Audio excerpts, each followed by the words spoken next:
Have you ever thought about how reading is such a code? And I don't know, to me, it's like fascinating to see how the brain figures out this code we call reading. Now, did you just see the first couple slides I shared? Let me bring them back up.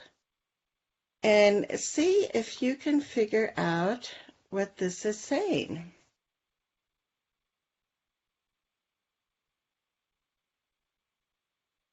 So try to read the letters and the numerals. How about this one? Or this one? So for the answers, stay tuned because at the end, I'll be sharing with you what those say. So if you are new here, I'm Charmaine Thaner. I'm a parent of a son with disabilities, a retired teacher, a full-time advocate, and passionate about working with families so that your child can be safer and happier and learning every day beside his or her friends. So today is going to be all about reading and how we can combine the frameworks of multiple intelligences with the framework of universal design for learning. So you've probably heard the saying, oh, great minds think alike. Well, I think great minds learn and think differently. And that's the beauty of diversity, right? So as we look at exploring reading today, one of the things that I want us to keep in mind are there's 9 different types of intelligences. It's like amazing. And we're going to be talking about each one of these today. But 9 different ways that your child has at least several of these that they can shine in, and others that they can develop more. So if the whole concept of multiple intelligences intrigues you as much as it does me, if you want, I've printed up a handout for each type of intelligence, and I would be happy to share these. I put them together into a handout. So if you want a free handout about multiple intelligences, just type in the word handout in the comment box and I'll get you the link for that. But what I like about it, it was kind of fun to do because not only did, like this is for body kinesthetic, not only did I talk about the strengths that your child has that or a person has that would have this type of intelligence as a really well-developed one. But the other thing that I found when I was doing some research was phrases that people use depending on the type of intelligence that they use a lot. So that seems a little weird, but you know, you probably have heard people say like, oh, I see what you mean. Well, when I hear that, I think, I wonder if that person's a real visual learner. Or when I hear somebody say like, oh, I'm not sure about that. I didn't hear that right. You know, so it might be somebody that has more of an auditory style. Anyway, so for body kinesthetic, these were some of the phrases that came up. So it's interesting.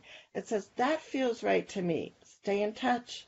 That doesn't sit right with me. I have good feelings about this. And some of these could actually fit for more than that, only body kinesthetic intelligence. And then the other thing I put on each sheet were tapping into strengths. So this is like rich with ideas for teachers and parents. And then also as we think about, how could our kids use this as they get older? I put in kind of possible careers or occupations that that person might like. So if you want that handout about multiple intelligences, there's 1 page for each. So you'll get a 9-page handout. Just type in the comments the word handout, and I will get that to you. So let's get into the content, right? We talked about multiple intelligences. If you're in my Advocacy Tools online class, Module 3 is all about teaching using multiple intelligences, so those people can check that out. But I want to remind us that kind of the theme we've been using this month is the teaching framework of universal design for learning.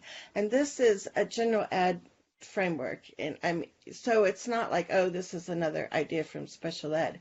But there's three basic principles of universal design for learning. One, we want teachers to have multiple ways that they present information to children, not just lecture. They've got to engage and do other things, right? Two, we want to have a variety of ways that our kids can show what they know and what they've learned. And that can be the part that's really tricky, right? It's like, how do you program the communication device to make sure it has what it needs to have? Or, if my child is really into more logical, mathematical thinking and reading, how am I going to help tap into that? And we'll talk about that today. And then the third principle of universal design for learning is that we always want to have multiple ways that we engage and motivate students, because that is like super important too, right? For kids to be in that right frame, and that we're using more of their strengths and interests to tap into their strengths and then use that to teach them new concepts. So today we're going to be talking about the first two things: multiple ways teachers can present reading information, and multiple ways that kids can show what they've learned in reading. So buckle up, here we go. So here's, for more visual people, we're going to be combining universal design with multiple intelligences, and in the middle where they meet, that's our sweet spot. One of the things I want to say at the very beginning is when we have a child who's struggling with reading, has really challenges, most likely they're going to need a really systematic direct instruction method that brings in many different sensories. So you might hear about the multisensory way of teaching. And so I want us to remember, I'm not going to be going into these more structured language approaches like that are Orton Gillingham based, and there are many of them, like the Wilson Reading Program or Susan Barton's or Linda Mood Bell. There are many different structured, systematic ways to teach struggling readers.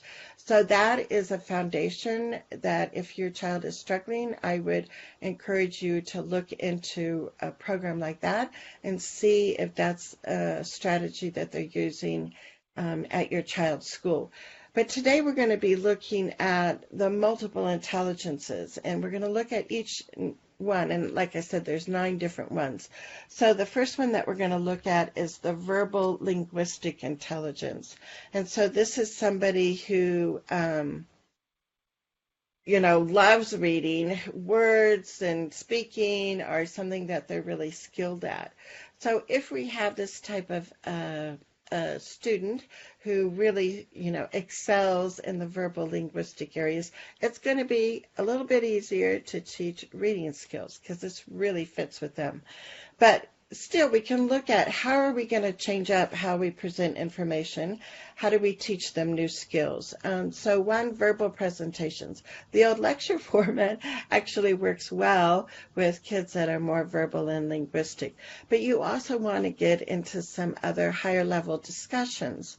And so by forming small discussion groups, this can really tap into their strengths.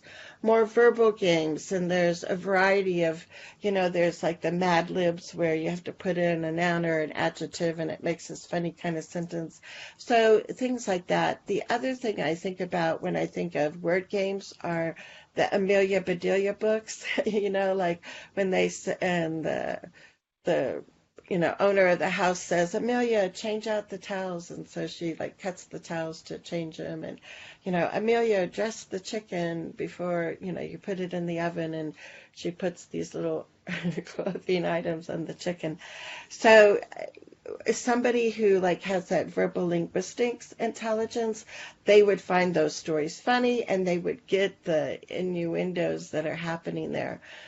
Read aloud, and I encourage parents, even when your child is has become a more fluent reader and they can read books by themselves, it still is a good strategy to read aloud stories and books to your child at home. You can read aloud books that are at a higher level. They wouldn't be able to read themselves, but listening to the story, they would be able to capture it. And of course, you'd stop along the way and talk about things. Another way to present information is role playing. And so again, it's just a way to have that conversation back and forth.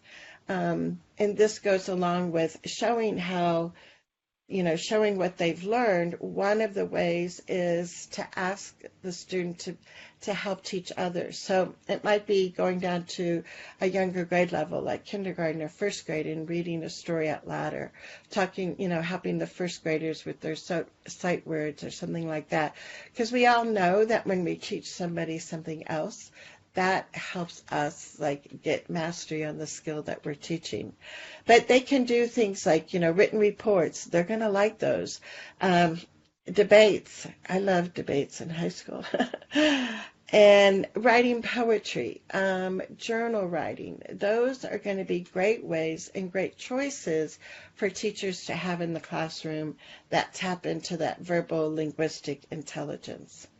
And so the next type of intelligence is mathematical logical. This is not my strong point.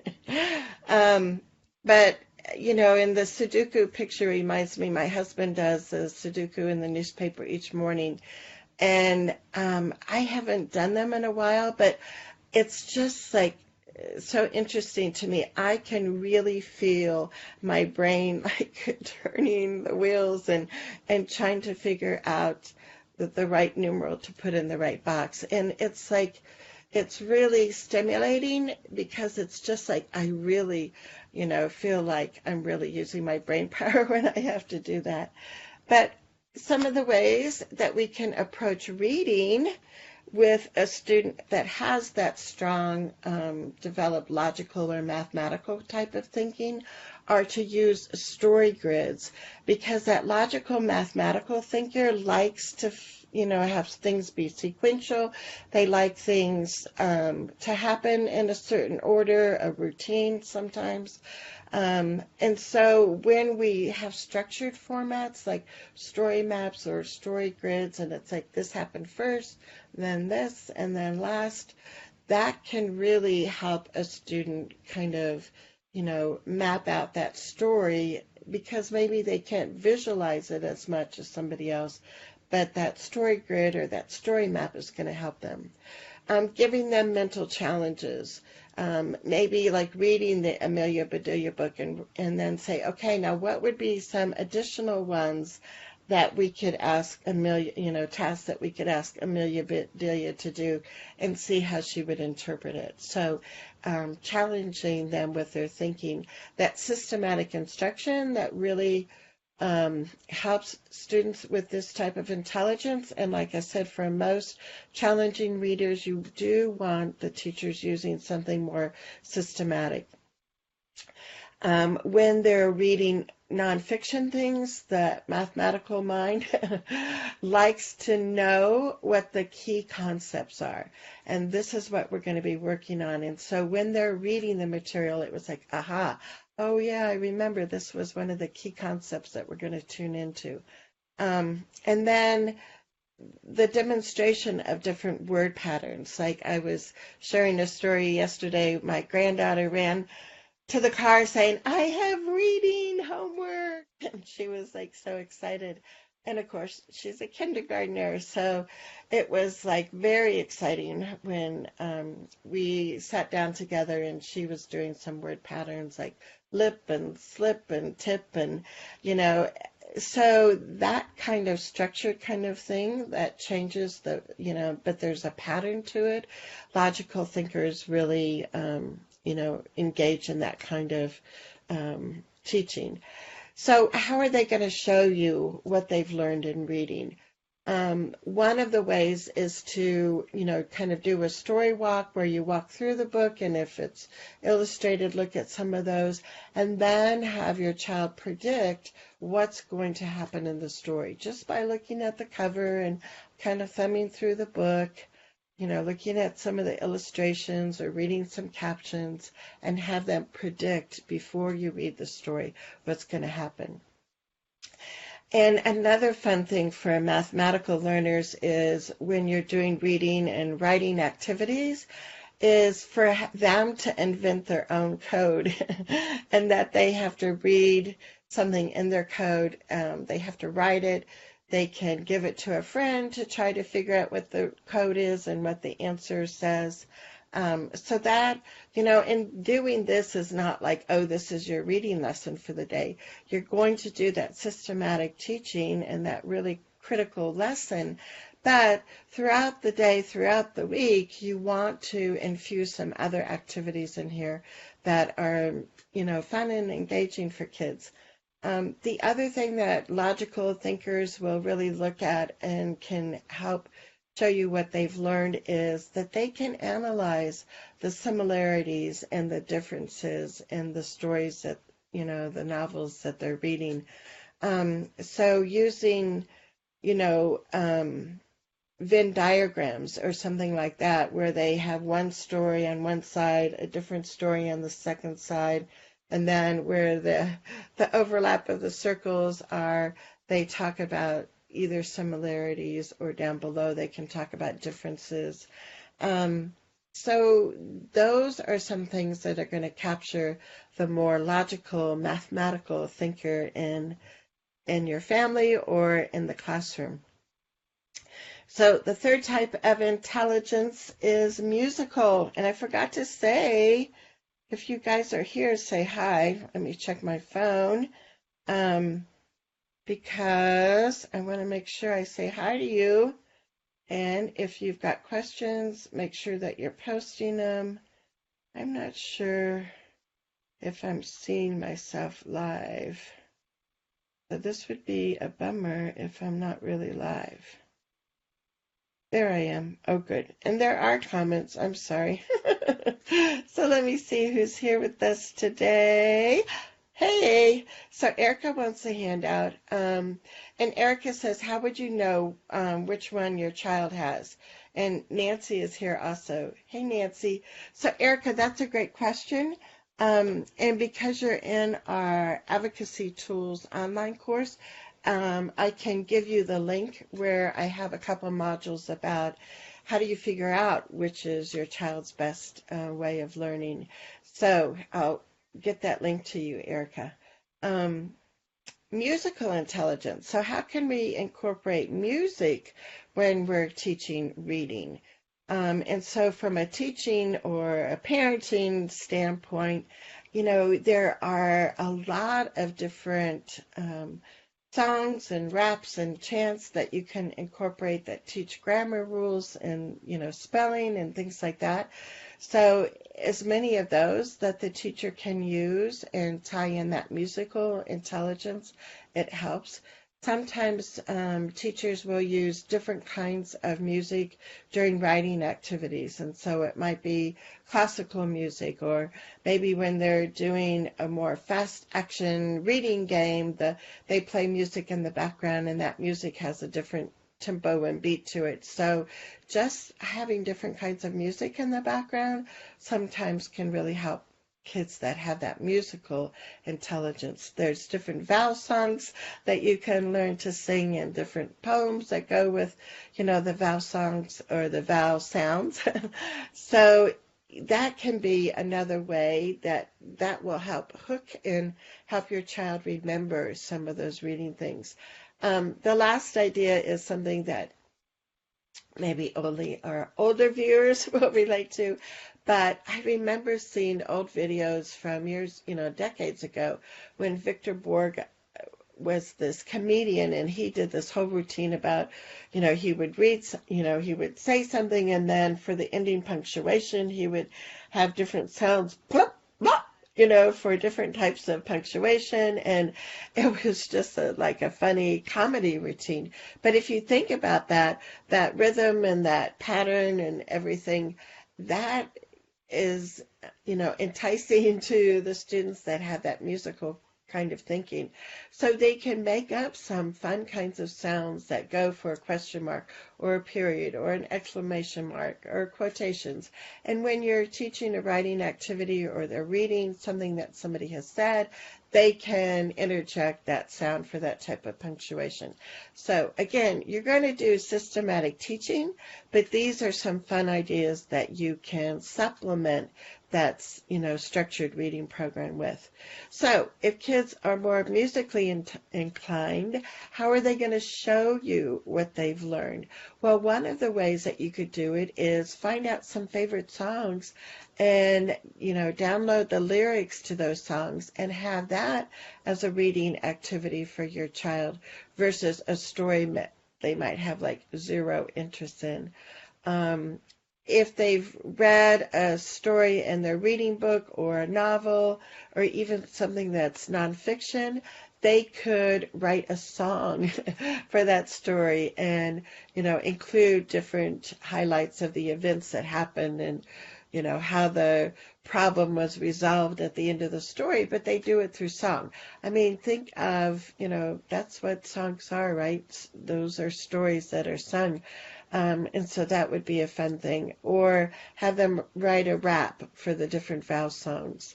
Any kind of musical plays that they can be involved in school would be another great way. They're learning their lines, they're rehearsing that, they're practicing their reading skills, they're reading it fluently, they've got to understand it, all those things, but it's coming from, this is going to be a play that you're going to be in, it's a musical, you'll also be singing songs, and so you could approach, that way.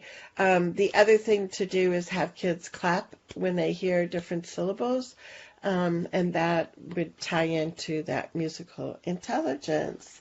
So Nancy says, hi. Hey, Nancy. The next type of intelligence, drum roll, is visual spatial. So all those Lego lovers out there, if your child loves Legos, chances are they're highly developed in that visual and spatial type of intelligence.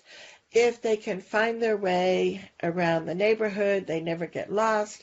If they're older and they're driving and they don't need a GPS like I do, they probably have highly developed spatial intelligence.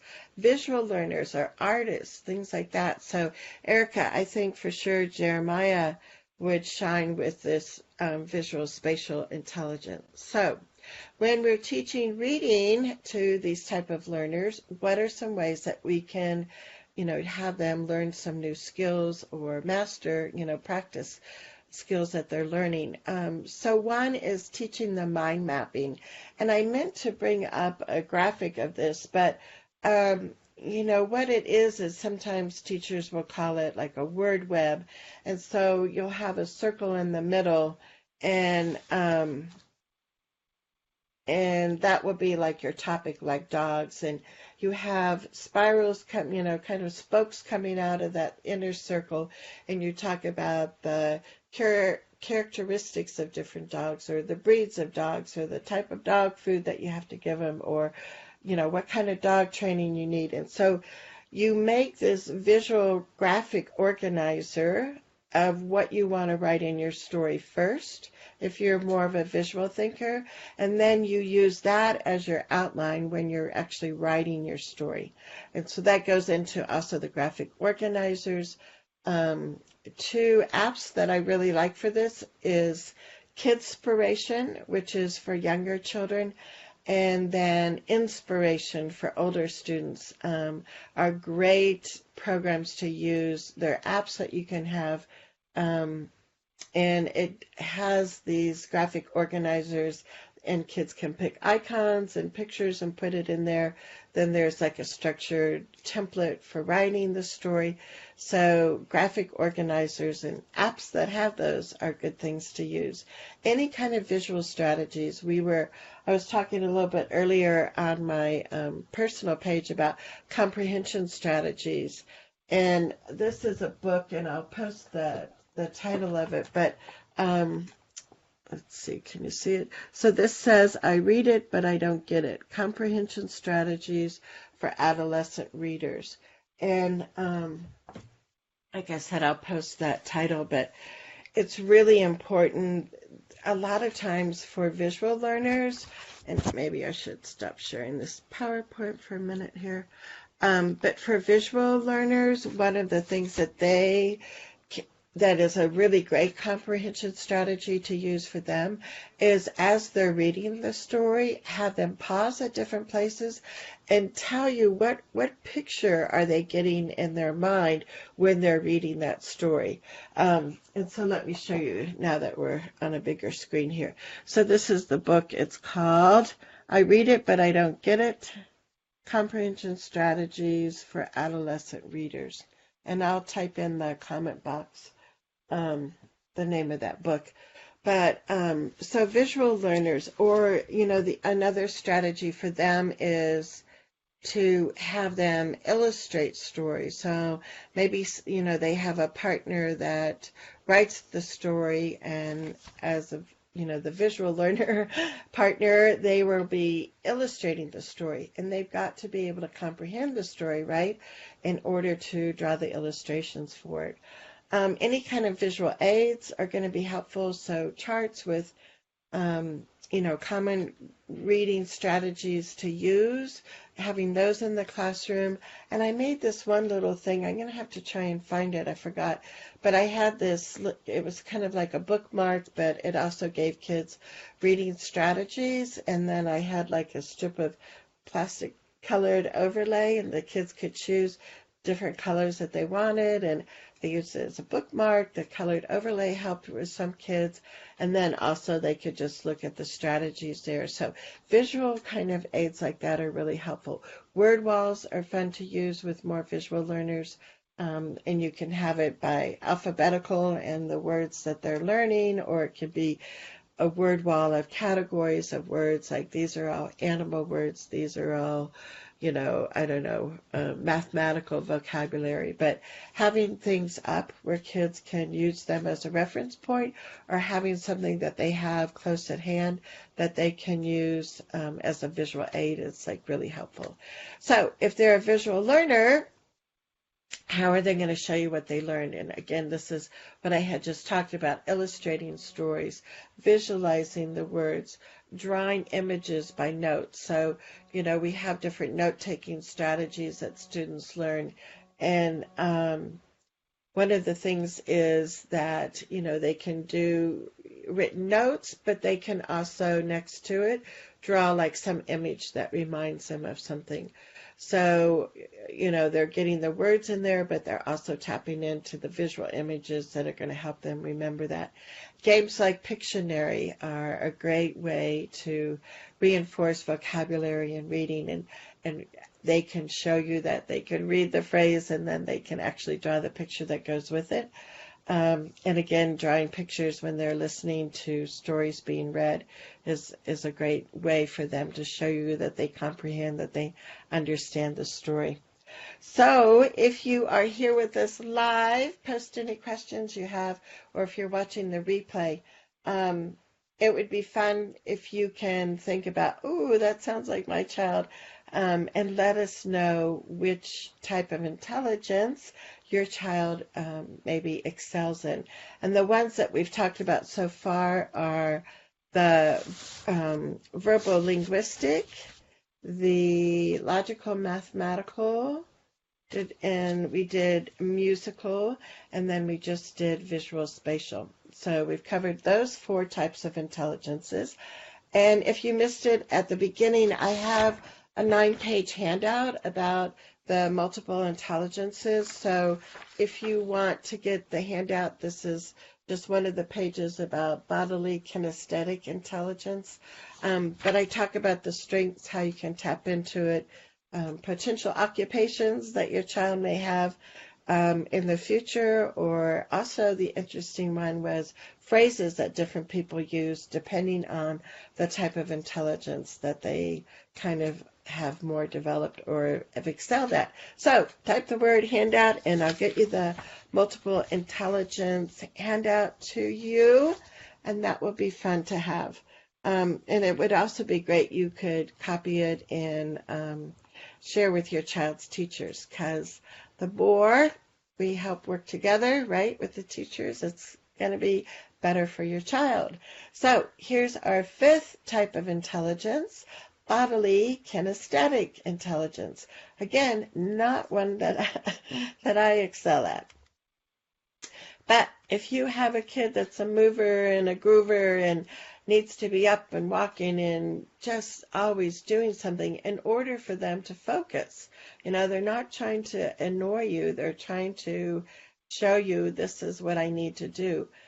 So when we have those real active kids in our class, or if you have one at home for your son or daughter, you want to try to present information and teach reading skills in a way that really incorporates a lot of movement kinds of things.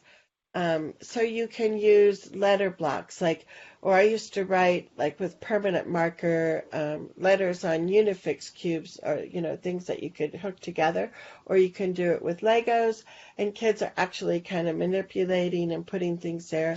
Some of the reading programs have children with tiles, almost like a Scrabble tile, and they use those tiles to build words, to show the different sounds in the words. So things that incorporate letters and alphabet with movement is also a great strategy for these type of learners.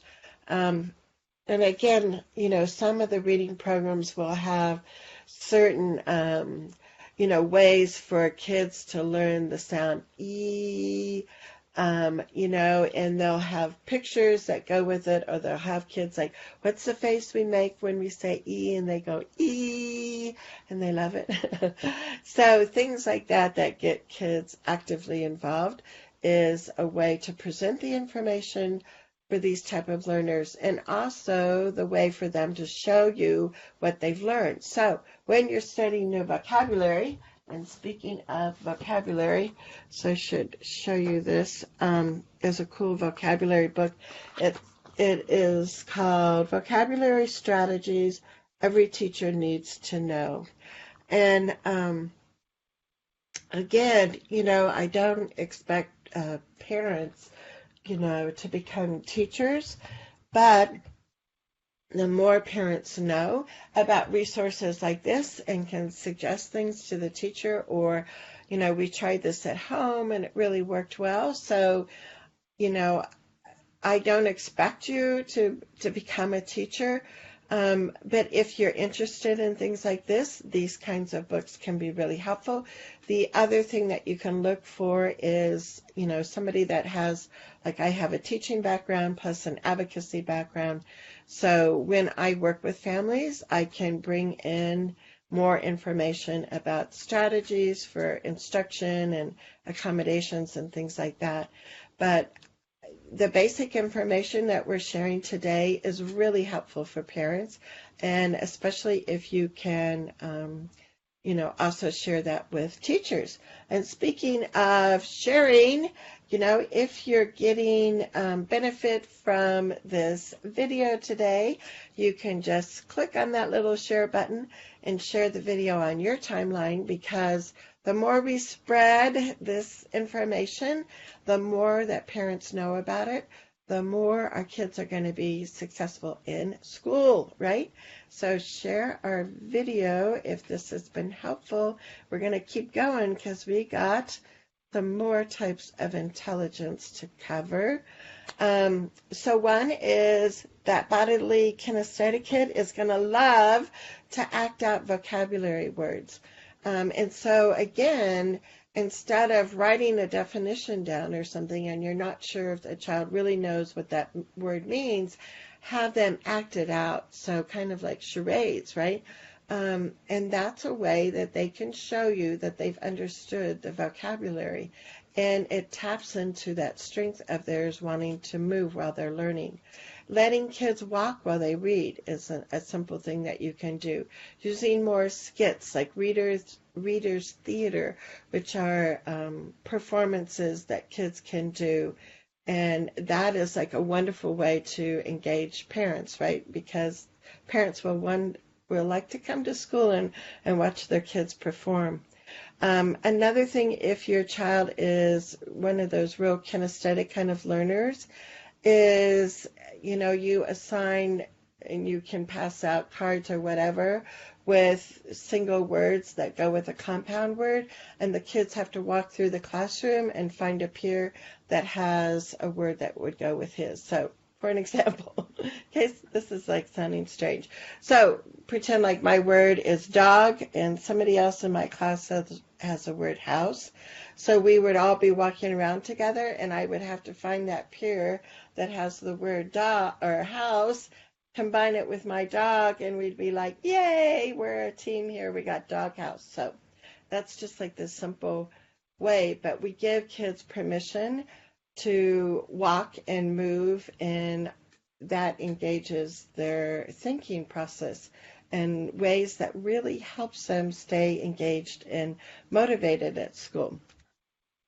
So another type of intelligence is interpersonal. So these are the people that love to be with people. So if your child is a people person or maybe a people pleaser, it's highly probable that they have a well-developed sense of interpersonal intelligence. So if I know this as a teacher, if I know this, as a parent about my son or daughter, I want to look at ways that we can do more group activities, because that's going to be where they shine. And it's like, yes, I like this. Another thing that's like interesting is to have kids read poetry, or it could be any kind of a story or whatever. And you talk about the different perspectives of the different characters. And this is like going to be challenging for some kids, especially students on the autism spectrum, as far as taking perspective, having different perspectives, because they're pretty, black and white thinkers. So sometimes we don't see, interpersonal intelligence as a strength for them, but they'll shine in other areas, right? So if you're that people kind of person, choral reading, where you read together as a group, a lot of times the teacher will read the information first, and then the teacher in the small reading group will read it together. As a parent, what you can do is read, a page or two to your child out loud, then go back and you and your child read that page or two together. So that choral reading, that relationship kind of thing, is one strategy that works well for kids that shine with interpersonal intelligence. So how are they going to show you what they've learned in reading? Again, cooperative groups are a research-based strategy, and when we assign different kids different responsibilities in the group, and it's around, maybe summarizing a nonfiction, book that they just read, each person in the group has a task to do, and that's going to be how they show you what they've learned, instead of, maybe just writing kind of a boring book report or something. So cooperative learning groups, any kind of joint story writing where they write with a partner, or you can do that whole class thing where somebody starts the story and then they pass the paper to the next student. They have to add, a sentence or two to the story, and you keep passing the paper around. And by the end of, your whole class having the paper, you have this wonderful story that then can be shared with everyone. So something like that, where they're working together, is going to kind of engage them more. Debates, a lot of times, and this is also kind of taking different perspectives of pros and cons of things. Also being a reading mentor. So this will really help kind of cement some maybe newly learned skills that your child is working on when they have to be a mentor to a younger child and help them learn that. So another type of intelligence is the opposite of that interpersonal. This is intrapersonal. So this is a person that's more within. Sometimes we might think of it as an introvert, but it's somebody that kind of thinks more and they like that reflective time to be by themselves and kind of figure things out and have time to think about it before they have to answer. So if your child is that type of a learner, these are some things that we can do when we're helping them learn new reading skills. Again, the mind maps, and I'll post a example of the mind map in here, and so you guys can use it. And so Nancy says, yeah, these are great ideas, and make it fun. Yes, yes, yes. Like I said at the beginning, Nancy, is like, a lot of kids that struggle with reading need that systematic, really direct instruction approach, but somehow throughout the day, throughout the week, I also want you to be doing fun, engaging things with kids as a parent, as a teacher. So we're helping kids, do things, tapping into those interests and strengths. And a person that has that intra-personal type of intelligence, if you let them direct their own learning, set their own personal goals, those are going to be great strategies to learn. Another thing that you can do is for students like this is when they're reading a story is to say, imagine yourself in that story. What do you think? And just give them time maybe to do some journal writing about it. And it's like, wow, if I lived in the 1600s like Mabel did, this is, and just give them that time to really kind of soak it up and think about it. The person with that interpersonal intelligence loves working in groups. The person that has more of that intrapersonal intelligence is like, no thanks, I'd rather work over here by myself. So giving them the choice, do you want to work independently, is really important. Again, setting their personal goals. It might be, this week I read so many words per minute. Next week I want to read 10 more than that. And they set their own goals. Or I got so many words right this week, when I checked my spelling, and next week I even want to do this. So setting personal goals can be a really motivator to them. We talked about that. Journal working is really a good way for them to show you what they've learned and what they remember. And also, like I said, for them to have choices, it's not like we're all going to do this research project about this topic, but you let them pick, and that really, I think, goes for every kid, right? I want more kids to have more choices in school. And then also sometimes if they have an adult, like at school, they have a special relationship with a person, and they want to just kind of go back in the reading corner and read with that one person. Or, if you're at home and, before bedtime, you snuggle on the couch or in your child's bed and you read a couple stories before bedtime. That kind of time and that kind of relationship can also be a neat way to tap into these kiddos. So Nancy or Erica or the others on here with us live, what do you think? Have any of these types of intelligences kind of like, ooh, that sounds like my kiddo? If so, type it in the comments because I want you guys to share. And a new type of intelligence that has been added in the past, I don't know, naturalistic probably in the last, I don't know, maybe 10 years or so. Howard Gardner, the professor at Harvard University, came up with the theory of multiple intelligences. He first had those 7 that we just did, but 2 more types have been added, and one is a naturalistic type of intelligence. So this is for kids that are really into animals and nature.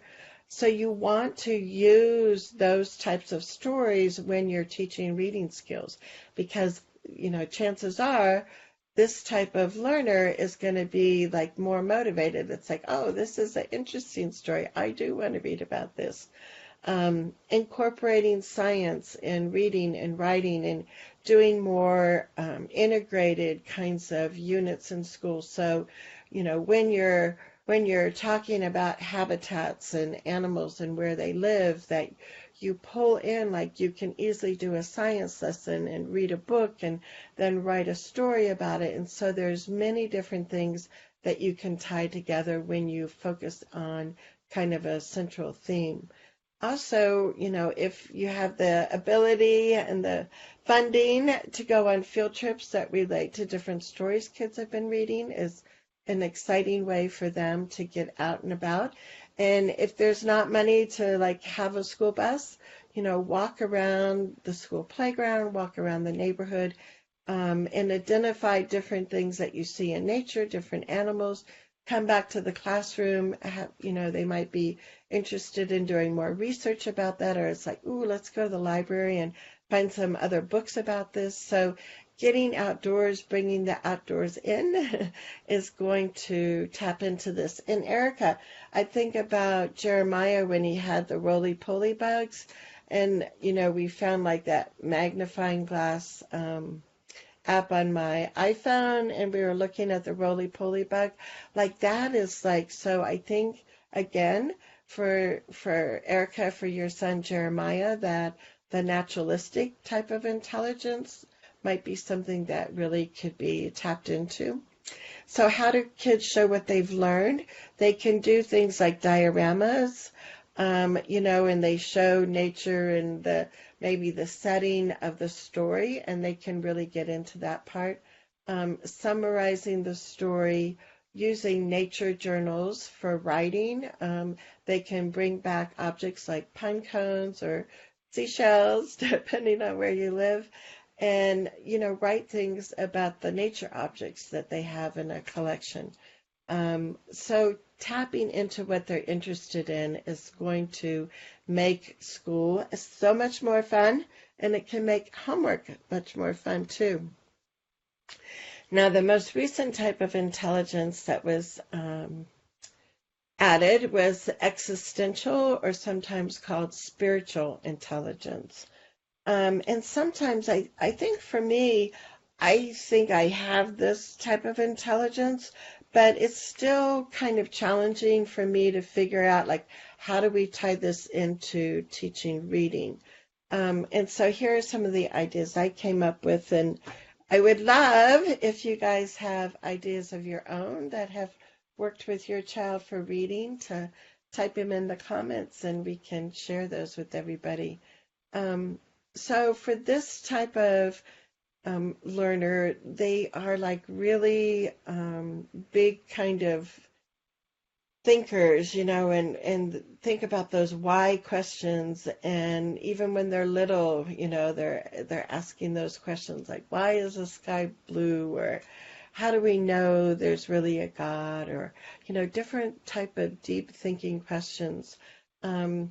For these type of learners, sometimes when they are, older, they might be really interested in reading more social justice nonfiction.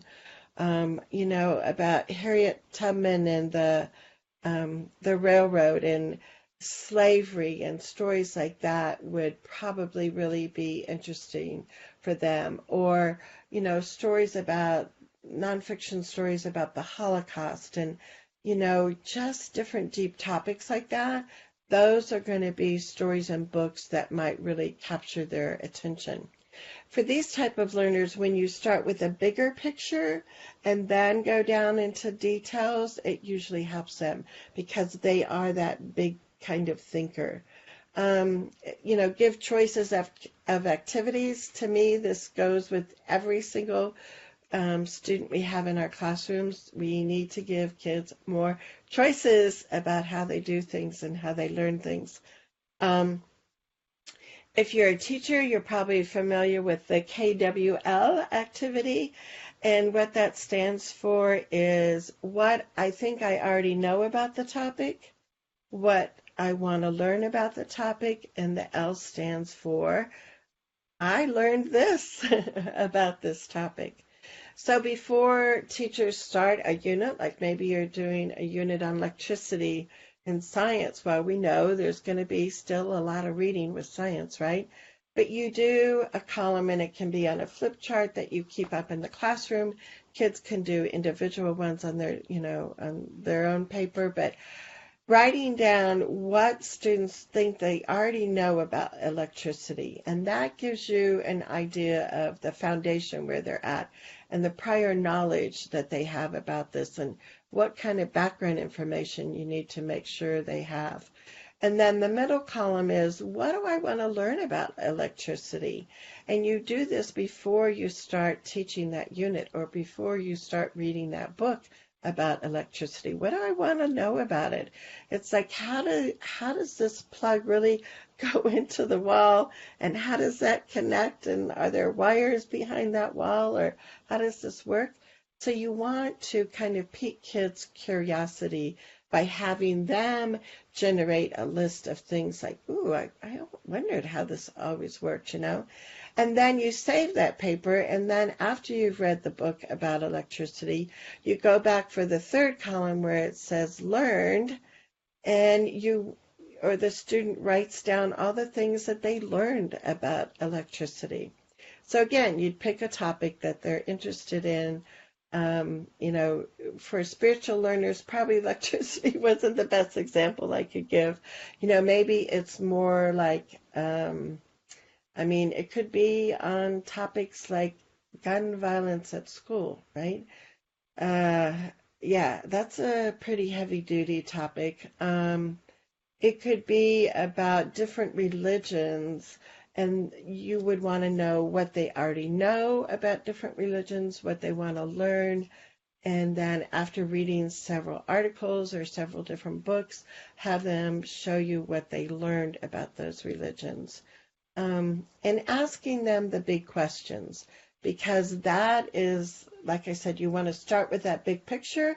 So by asking big questions, it gets them having that reflective time to sit and think about, if you could pick a different religion, which one would you pick and why?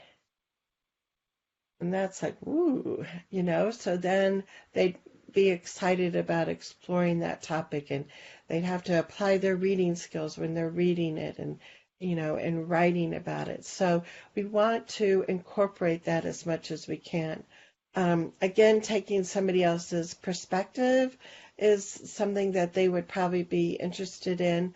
Evaluating their own learning. So if they know what their IEP reading goals are, when it comes time to do progress monitoring, instead of just the teacher in the classroom saying this is how he's doing on his reading skills, if a person has that high spiritual type of intelligence, give them the opportunity to also evaluate their own learning, because that can tell you a lot. And allow them time to seek out answers. Allow them to pick those big questions that they have about life, that they want to learn more about and think more about, and give them that choice. So I feel like I've been jabbering. So please, if you're watching the replay, or if you're with us live, make sure that you say something in the comments. Nancy says, thank you, Charmaine. I have to go, but we'll catch the rest on replay. And I know Nancy spends part of her lunchtime from work watching our noonday show. So thanks for tuning in and sharing your lunchtime with us, Nancy. I hope this has been beneficial. If it has, please share this video. The more that we can help others understand that our kids have multiple ways that they shine and that they learn. And if we can tap into that, tap into those strengths, tap into those interests that they have, we are going to see happy, engaged kids that want to increase their reading skills because they're so excited about learning about new things. And they know reading is one of the ways they can do that. So I'm Charmaine Thaner. I'm an advocate for families, and I just really am passionate about your child not only being safer and happier at school, but also learning each day when he's sitting next to his friends in those general ed classrooms. So next week, we're going to continue our topic about universal design for learning. We're going to concentrate next week on even more ways to engage and motivate your child at school. So next Thursday, noon Mountain Time, I shall see you then, and take care.